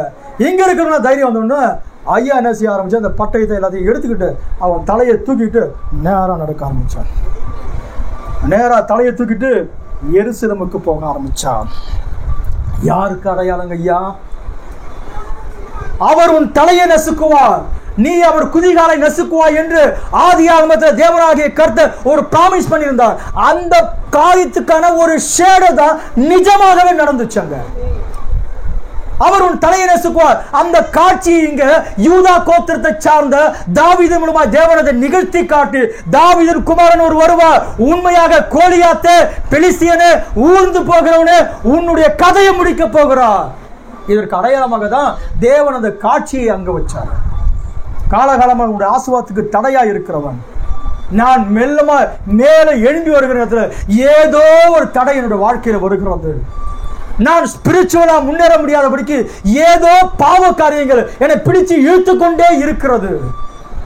நான் எங்கேயும் வேலை செய்ய முடியல, எல்லாமே எனக்கு தடையா இருக்குது, எல்லாமே எனக்கு எதிராக இருக்குது. இதுதான் என் வாழ்க்கையா, இதுதான் என் முடிவா? எல்லாரும் பயந்துட்டு இருக்காங்க. இல்லை இல்லை இல்லை இல்லை. காட்சியில ஈசாயின் குடும்பத்தில் இருந்த ஒருவர் காட்சிக்கு வந்து விட்டார். இனி நீ பயந்து ஓட வேண்டாம். இப்ப என்ன நடக்குது அப்படி பார்த்தோம்னா, இஸ்ரவேலர் எல்லாரும் சேர்ந்து அவர்களை ஓட விட்டாங்க. இஸ்ரவேலர் எல்லாரும் சேர்ந்து அவர்களை ஓட விட்டாங்க. எதுக்கு அடையாளம்? ஒருவர் வரப்போகிறார், தாவீதின் குமாரனாகிய ஒருத்தர். அவர் வருவார். ஆதியாகமத்திலிருந்து காலகாலமாக எல்லாரையும் ஏமாற்றி கொண்டு ஆசீர்வாதத்தை தடுத்து நிறுத்தி கொண்டிருந்து எங்களுடைய பலவீனத்தை பார்த்து எங்களை சிறைப்பிடித்துக் கொண்டிருந்த அவரை பார்த்து கதை இன்றோடு முடிஞ்சு போச்சு. அவருடைய தலையை அவர் நசுக்கினார். அவர் கூட வேற எங்கேயும் எய்ம் பண்ணல. அவர் என்ன பண்ணாருங்க? பொதுவாக யுத்தத்தில் என்ன செய்வாங்கன்னா கத்தி எடுத்தா நெஞ்சில குத்துவாங்க, அதான். ஆனால் குறி எங்கே பார்த்தோன்னா தலையில். வாக்குத்தத்தம் என்னது? அவர் உன் தலையை நசுக்குவார், அவர் உன் தலையை நசுக்குவார், அவர் உன் தலையை நசுக்குவார். கோலியாத்தின் தலை போச்சு. கிறிஸ்து காட்சிக்கு வந்தா 2000 வருஷங்களுக்கு முன்பாக காலகாலமாக பயந்து நடுங்கிக் கொண்டிருந்த மக்களை பார்த்தா, ஓ ஜீவ காலமெல்லாம் மரண பயத்தில் அடகப்பட்ட சாபத்துக்கு அடிமையான பாவத்துக்கு அடிமையான என்னையும் என்னுடைய குடும்பத்தை கட்டி வச்சிருக்கிற என்னை விடுவிக்கும்படியாக காட்சியில கிறிஸ்து வந்தார். நாங்க எல்லாரும் பார்த்து அந்த கோலியாத் ஆகிய அந்த பெலிஸ்தரை பார்த்து ஊர்ந்து போகிறவனை பார்த்து பயந்தோம். ஊர்ந்து போகிறவனை பார்த்து பயந்துகிட்டு இருந்தோம். காட்சியில் அவர் வந்தார். நீ பயந்து இருக்கிறியா? இல்ல இல்ல, பயப்படாத பயப்படாத பயப்படாத. காட்சிக்கு அவர் வந்தார், அவனை கொன்று போட்டார். அவர் 5 கல் எடுத்துட்டு போறாரு இல்லையா? இதுக்கு சொல்லுவாரு JESUS ஜீசஸ். ஓ, அந்த மகத்துவமான காட்சிக்கு வருவார். அவர் எல்லாவற்றையும் முடித்து போகிறார் என்ற அடையாளமாக தான் 1000 வருஷத்துக்கு முன்னாடி அவர் செஞ்சத பிறகு 1000 வருஷத்துக்கு பிறகு கல்வாரியில இயேசு வந்தார். இப்ப முடிஞ்ச உடனே தெருவுக்கு போறாரு தாவீது. எல்லாரும் பாட்டு போறாங்க. சவுல் கொண்டது 1000, தாவீது கொண்டது 10000. எல்லாரும் முறையாய் பாடி இவரை பிரைஸ் பண்ண ஆரம்பிச்சுட்டாங்க. நம்ம பிரைஸ் பண்ண போறோம். முடிச்ச பிறகு நம்ம பிரைஸ் பண்ண போறோம். நம்ம அவருடைய நாமத்தை உயர்த்த போகிறோம். ஓ, அவர் துதிகளிலே வாசம் பண்ணுகிறவராய் இருக்கிறார். அவர் துதிகளிலே பயப்படத்தக்கவராய் இருக்கிறார். அவர் மகா பெரிய ராஜாவா இருக்கிறார். என்ன நடந்துச்சு? தாவீது சொல்லிட்டாரு. அப்ப சவுல் சொல்லிட்டான், என் பொண்ணு உனக்கு கல்யாணம் பண்ணி தந்துறப்பா. அது சில பிரச்சனையாச்சு. ஆனால் கடைசியில் மீகாலோடு கூட அவர் வாழ்ந்தார். கல்வாரியில காலகாலமாக மக்களை ஏமாற்றிக் கொண்டிருந்த பிசாசை ஜெயித்து தனக்கென்று மணவாட்டியை அவர் தெரிந்து கொண்டார். இயேசு கிறிஸ்து தனக்காக மணவாட்டியை தெரிந்து கொள்ள ஆரம்பித்திருக்கிறார். இன்னைக்கு மணவாட்டியை அவர் சொந்த வீட்டுக்கு கூட்டும் போதுக்கு தான் வெயிட் பண்ணிட்டு இருக்கிறாருங்க ஐயா. அந்த காலத்துக்கு நீங்களும் நானும் வந்திருக்கிறோம். கர்த்தருடைய நாமத்துக்கு மகிமை உண்டாகட்டும். ஒரு விஷயத்தை உங்க மனசின் ஆழத்தை பதியட்டும், உங்க இருதயத்தின் ஆழத்தை பதியட்டும். எந்த பிசாசும் உங்களை ஏமாற்ற முடியாது. எந்த பிசாசும் உங்களுடைய குடும்பத்துக்கு விரோதமாக, உங்களுடைய வாழ்க்கைக்கு விரோதமாக எதையும் செய்ய முடியாது. இப்ப சமீபத்தில் ஒரு செய்தி வந்தது, நீங்க படிச்சீங்களா? என்ன செய்தி? போன வாரம் கொடுத்துருந்தேன். யெகோவாவின் 7 கூட்டு நாமங்கள். ஏறக்குறைய ஒரு 5 புக்கு தான் நமக்கு இருக்கும். அதுல ஒரு விஷயத்த பிரதர் பேனர் சொல்லுவான். அந்த பையன் இன்னும் கூட இங்கதான் இருக்கிறான். 4 வருஷத்துக்கு முன்னாடி அது நடந்துச்சு அப்படி சொல்லுவார். என்ன சொல்றாரு அப்படி பார்த்தானா, ஒரு பையன் ஒருத்தன் தான், ஒரு வாலிப பையன் ஒருத்தன் தான். அவனுக்கு கொஞ்சம் மாந்திரிகம் தெரியும். கூட்டம் நடந்துக்கிட்டே இருக்குது. பிரதர் பேனர் கூட்டம் நடத்திக்கிட்டு இருக்கிறாரு. அவன் தூரத்துல இருந்து உட்காந்துக்கிட்டு மந்திரம் பண்ண ஆரம்பிச்சான். அவன் இப்படி எல்லாருக்கும் விரோதமாக பண்ணுவான். என்ன பண்ணுவான்னா, இங்க மந்திரம் பண்ணிக்கிட்டாங்கன்னா அந்த நபர் நாயை போல குலைக்க வச்சிருவான். மந்திரம் பண்ணி அந்த நபரை நாய் போல குலைக்க வச்சிருவான். இது ஏற்கனவே அப்படி அவன் செஞ்சு வச்சிருக்கிறான். இப்போ அவன் யாருக்கிட்ட வரான்னா, தீர்க்கதரிசிக்கு விரோதமா ஏதோ ஒரு காரியம் செய்ய ஆரம்பிச்சுட்டான். அந்த ஈவில் ஸ்பிரிட் இங்க உலாவிக்கிட்டு ஏதோ ஒரு பார்த்துட்டாரு, ஏதோ ஒரு காரியம் நடந்துகிட்டு இருக்குது. அதை அவர் உணர்வதற்கு முன்னாடி கர்த்தருடைய தூதன் போனாரு. அவங்க சேர்ல உட்கார்ந்துருக்காங்க, அவனை அங்கேயே கட்டி போட்டாரு. 4 வருஷத்துக்கு அப்புறம் இந்த செய்தியில சொல்றாரு. என்ன சொல்றாருன்னா, அவன் இன்னும் கை கால் செயலிழந்து முடமாய் இருக்கிறான். பரலிசு வந்துட்டு படுத்த படுக்கையில் இருக்கிறான். தேவ பிள்ளைக்கு விரோதமாக எந்த பெலிஸ்தனும் எழும்ப முடியாது. தேவ ஜனத்துக்கு விரோதமாக ஒருவனை எழும்ப முடியாது. உனக்கு விரோதமாக உருவாக்கப்படுகிற எந்த ஆயுதமும் வாய்க்காவது போகும். உன்னை குற்றப்படுத்துகிற எந்த நாவை நீ குற்றப்படுத்துவ. அவர் கல்வாரி சிலுவையில சகலத்தையும் ஜெயித்து எல்லாத்தையும் உரிச்சுக்கிட்டு வெளிரங்க கோலமான பவுல் எழுதுறார் கொலோசியருக்கு. பிசாசுகிட்ட இருந்த எல்லா அதிகாரத்தையும் அவர் பிரிந்து கொள்ள ஆரம்பிச்சார். பிசாசுடைய எல்லா வல்லமையும் அவன் பிரித்து வெளில எடுத்துட்டு வந்துடுற. உங்ககிட்ட ஒண்ணும் கிடையாது. என் பிள்ளையை இதுவரைக்கும் நீ ஏமாத்திட்டு இருந்த, அவனுடைய ஆசீர்வாதத்தை நீ கை வச்சுட்டு இருந்த, இனி நீ எதையும் செய்ய முடியாது. இப்ப இயேசு அவனை தலையில நசுக்கிட்டாரு. பைபிள் இப்ப என்ன சொல்லுதுன்னா, சமாதானத்தின் தேவன் பவுல் எழுதுகிறார் ரோமருக்கு எழுதின நிருபம் 16ஆம் அதிகாரத்துல, சமாதானத்தின் தேவன் சீக்கிரத்துல சாத்தானை உங்க காலுக்கு அவர் மிதிச்சிட்டார். அவர் 2000 வருஷம் முடிச்சிட்டாரு. இன்னைக்கு நீங்களும் நான் சாத்தானை மிதிக்கிறவங்களா இருக்கிறோம். எந்த பெலிஸ்தனை பார்த்து எல்லாரும் பயந்தாங்களோ, சின்ன தாவீது போய் எப்படி ஜெயித்தாரோ, அதே போல இன்னைக்கு எங்க ராஜாவாகிய இயேசு என்ற நாமத்துல அவரை மிதிக்க தேவன் நமக்கு அதிகாரம் கொடுத்திருக்கிறார். நம்ம அவர் இருந்திருக்கலாமே. இன்றைக்கு அவர் மாறாதவராக இருக்கிறார். அவருடைய உருவம் பெருசு. எல்லாரும் பார்த்து பயந்தாங்க. பெலிஸ்தன் என்ற பேருக்கு அர்த்தம் என்ன அப்படி பார்த்தோன்னா, ஊர்ந்து போகிறவன். எதுக்கு பைபிள் அவனுடைய பெயரை விட்டு பெலிஸ்தியன் திரும்ப வாசிச்சு பாருங்க. அப்பனா பைபிள் என்ன சொல்லுதுன்னா, நமக்கு பெலிஸ்தியனா தெரியாது. பைபிள் என்ன சொல்லுதுன்னா, ஒவ்வொரு முறையும் ஊர்ந்து போகிறவன் தான் காட்டுது. அந்த ஊர்ந்து போகிற ஒருவனை யூதா கோத்திரத்திலிருந்து வந்த சின்ன தாவீது ஒரு கல்லால, ஒரு கவனால அவனை அடித்து வீழ்த்தி தலையை வெட்டி கொண்டு போக முடியுமா என்னால்? யூதா கோத்திரத்தில் வந்த கிறிஸ்து இயேசு பிசாசின் தலையை நசுக்கினார். உனக்கு விரோதமாக, உன்னுடைய குடும்பத்துக்கு விரோதமாக எதுவும் உன்னை தடுத்து நிறுத்த முடியாது. அவர் மகத்துவமானவராக இருக்கிறார். கிறிஸ்துவுக்குள் வாழும் எனக்கு எப்பொழுதுமே வெற்றி உண்டு. சேர்ந்து பாட போகிறோம். அவர் பெரியவராக இருக்கிறார். 2வது ஆராதனைக்கு வந்திருக்கிறவங்களுக்கு எல்லாருக்கும் இயேசு கிறிஸ்து நாமத்தில் வாழ்த்துக்கள். பாருங்க, 2வது ஆராதனை, காலை ஆராதனை முடிச்சு செகண்ட் சர்வீஸ். கிறிஸ்துவுக்குள் வாழும் எனக்கு எப்போதும் வெற்றி உண்டு. கிறிஸ்துவுக்குள் வாழும் எனக்கு எப்போதும் வெற்றி உண்டு. என் ராஜா முன்னே செல்கிறார், வெற்றி பவனி சொல்கிறார். என் ராஜா முன்னே செல்கிறார், வெற்றி பவனி சொல்கிறார். குருத்தோல குருத்தோலை கையில் எடுத்து குருத்தோலை கையில் எடுத்து நான் ஓசானா பாடிடுவேன். நான் ஓசானா பாடிடுவேன். கிறிஸ்துவுக்குள் வாழும் எனக்கு எப்போதும் வெற்றி உண்டு. கிறிஸ்துவுக்குள் வாழும் எனக்கு எப்போதும் வெற்றி உண்டு. சாத்தானின் அதிகாரம் எல்லாம் என் நேசர் பறித்துக் கொண்டார். சாத்தானின் அதிகாரம் எல்லாம் என் நேசர் பறித்துக் கொண்டார். சிலுவையில் அறைந்து விட்டார். சிலுவையில் அறைந்து விட்டார். இயேசு காலாலே மிதித்து விட்டார். இயேசு காலாலே மிதித்து விட்டார். கிறிஸ்துவுக்குள் வாழும் எனக்கு எப்போதும் வெற்றி உண்டு. கிறிஸ்துவுக்குள் வாழும் எனக்கு எப்போதும் வெற்றி உண்டு. பாவங்கள் போக்கிவிட்டார்.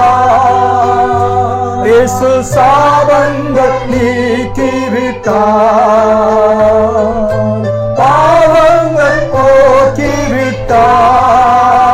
இயேசு சாபங்கள் நீக்கிவிட்டார். இயேசுவின் தழும்புகளா இயேசுவின் தழும்புகளா நான் சுகமானேன் சுகமானேன். நான் சுகமானேன் சுகமானேன். கிறிஸ்துவுக்குள் வாழும் எனக்கு எப்போதும் வெற்றி உண்டு. கிறிஸ்துவுக்குள் வாழும் எனக்கு எப்போதும் வெற்றி உண்டு. மேகங்கள் நடுவினிலே என் நேசர் வரப்போகிறார்.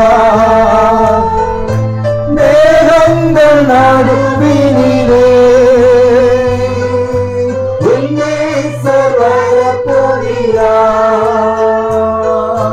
கரம் பிடித்து அழைத்து செல்வார்.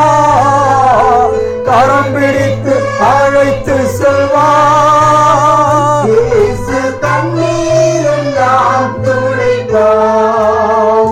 இயேசு கண்ணீர் எல்லாம் துடைப்பார். கிறிஸ்துவுக்குள் வாழும் எனக்கு எப்போதும் வெற்றி உண்டு. கிறிஸ்துவுக்குள் வாழும் எனக்கு எப்போதும் வெற்றி உண்டு. வாக்குத்தத்தத்தின் குமாரனாகிய ஈசாக்கு அவன் விதை விதைத்தான். கர்த்தர் 100 மடங்கு பலனை கொடுத்தார். அவனுக்கு ஏராளமான மிருக ஜீவன்கள் இருந்தது. அவன் ஐஸ்வர்யவனாகி வர வர வர வர விருத்தி அடைந்து கொண்டான். பெலிஸ்தியர் இதை கேள்விப்பட்ட உடனேயே ஆபிரகாம் காலகட்டத்தில் வெட்டின துறவுகளை எல்லாம் அவர்கள் தூர்த்து போட ஆரம்பிச்சிட்டாங்க. தேவனுடைய வாக்கு தத்தத்தின் பிள்ளைகளுடைய ஆசீர்வாதத்தை கெடுப்பதற்காக பெலிஸ்தியன் ரெடியா இருந்து எல்லாத்தையும் தடுத்து நிறுத்த ஆரம்பிச்சிட்டாங்க. அங்கே இருந்து நியாயாதிபதி காலகட்டம் வந்தது. தேவன் காட்சியில சமக்காரை எழுப்பினார். அவன் வந்தான். ஒரு 600 பேரை ஒரு தாற்றுக்கோளால கொண்டு போட்டான். ஆனாலும் பெலிஸ்தன் ஒழிஞ்சு போகல. காட்சியில சிம்சோனை கர்த்தர் கொண்டு வர ஆரம்பிச்சான். கர்த்தர் அவனுடைய அபிஷேகம் அவன் மேல இருந்தது. அவன் மிகப்பெரிய பலசாலியா இருந்தான். தீர்க்கதரிசி சொல்கிறார், சிம்சோன் தன் இருதயத்தை தெலீலாவுக்கு கொடுத்துட்டான், தன்னுடைய பலத்தை தேவனுக்கு கொடுத்துட்டான். சிம்சோனுடைய வீக்னஸ் பாயிண்ட் என்ன அதை பார்த்து சிம்சோனை சாத்தான் விட வைத்தான். அவனுடைய கண்ணுக்குள்ளா போச்சு, பலனை இழந்தான். எல்லாரும் சந்தோஷப்பட்டு எங்க கடவுள் உன்னை பாரு என் கையில ஒப்பு கொடுத்துட்டாரு அப்படி பேசிட்டு இருந்தாங்க. சிம்சோன் மனம் திரும்பினான். கடவுளே, நீங்க என்னை எப்படிலாம் ஆசீர்வதிச்சீங்க ஐயா, நான் தான் ஆகாதவனா உங்களை விட்டு தூரம் போயிட்டேன். Just one more lord. அவர் இறங்கினார். கடைசி நிமிஷத்துல அவன் அநேகரை கொன்று போட்டு அவனும் மடித்து போனான். சாமுவேலுடைய காலகட்டத்தில் அநேகரை பெலிஸ்தர் கொன்று போட்டாங்க. ஏலியின் காலகட்டத்தில் உடன்படிக்கை பெட்டியை பிடிச்சிட்டு போனாங்க. சவுல் காலகட்டத்தில் பெலிஸ்தர் வந்து சவுலுக்கும் இஸ்ரவேல் ஜனத்துக்கும் மிகப்பெரிய தொல்லை கொடுத்துக்கிட்டு இருந்தான் 40 நாள். ஒரு நாள் தற்செயலாக தாவீது காட்சிக்கு போகிறார். அவர் யுத்தம் பண்ணுவதற்காக போகல, தன்னுடைய சகோதரரை பார்ப்பதற்காக போனார். ஆனால் இது நடக்கும் என்பதை தேவன் ஏற்கனவே முன்குறித்திருந்தார். ஆகையினால்தான் தாவீதை கர்த்தர் வடிவமைத்துக் கொண்டிருக்க ஆரம்பித்தார். கையில பட்டயம் இல்லாமல், வில் இல்லாமல், கேடகம் இல்லாமல், ஈட்டி இல்லாமல் 5 கல்லை எடுத்துட்டு போய் அவன் ஜெயிச்சான். வருகிற ஒரு காலகட்டம் வரப்போகிறது. அப்போது தாவீதுடைய சந்ததியில் வந்த ஜூதா கோத்திரத்தின் சிங்கம் ஊர்ந்து போகிறவனாகிய அவனை ஜெயிக்க போகிறார். எதெல்லாம் அவனுடைய ஆசீர்வாதத்துக்கு தடையா இருந்ததோ இனி அவனுடைய வாழ்க்கையில எதையும் செய்ய முடியாது. அவர் ஜெய கிறிஸ்துவாக இருக்கிறார். சமாதானத்தின் தேவன் சாத்தானை உங்க காலில் போடுவாரு. நீ சாத்தானை மிதிக்க போகிற. ஜெயம் நம்முடையது, வெற்றி நம்முடையது. எங்கள் பரலோக பிதாவே, சர்வ வல்லமை படைத்த எங்கள் தேவனாகிய கர்த்தாவே, இந்த நல்ல மத்தியான வேலைக்காக நன்றி செலுத்துகிறோம் ஆண்டவரே. இரட்சகா, எங்களோட வாழ்க்கைக்கு, எங்களோட ஆசீர்வாதத்துக்கு, எங்களுடைய எல்லா காரியத்துக்கு தடையா இருந்த பிசாசை நீர் கல்வாரி சிலுவையில ஜெயித்து வெற்றி சிறந்து விட்டீரையா. இனி எங்க குடும்பத்துக்கு விரோதமாக, எங்க வாழ்க்கைக்கு விரோதமாக, எங்களுடைய ஆசீர்வாதத்துக்கு விரோதமாக சாத்தானே எதையும் செய்ய முடியாது என்பதை நான் கட்டளையிடுகிறேன். ஜெய கிறிஸ்து எங்களோடு கூட இருக்கிறார். எங்களுடைய சாபமெல்லாம் அவர் மாற்றி விட்டார். எங்களுடைய வியாதியெல்லாம் கல்வாரி ஏற்று சுமந்து தீர்த்து விட்டார். அவரை சருமுகளால் நாங்கள் குணமாகி விட்டோம். எந்த சாபமும் எங்களுக்கு விரோதமாக கிரியை செய்ய முடியாது. சாத்தானே, நீ விலகி ஓடி போய் இயேசு கிறிஸ்துவின் நாமத்தில் ஜெயம் எங்களுடையது. வந்த மக்களை ஆசீர்வதிங்க. சாயங்காலம் ராபோஜன ஆராதனை கட்டுப்பாடுகள் எடுத்துக்கொள்ளுங்க. இது எனக்கு ஆசீர்வாதமாக இருக்க அடைகிற செய்யுங்கள். இந்த பிள்ளைகளை ஆசீர்வதித்து அனுப்புவீராக. இயேசு கிறிஸ்துவின் மகத்துவமான நாமத்தில் வேண்டிக் கொள்வோம் பிதாவே, ஆமென். ஆமென். ஜெய கிறிஸ்து முன் செல்கிறார், ஜெயமாக நடத்திடுவார். ஜெய கிறிஸ்து முன் செல்கிறார், ஜெயமாக நடத்திடுவார். ஜெய கீதம்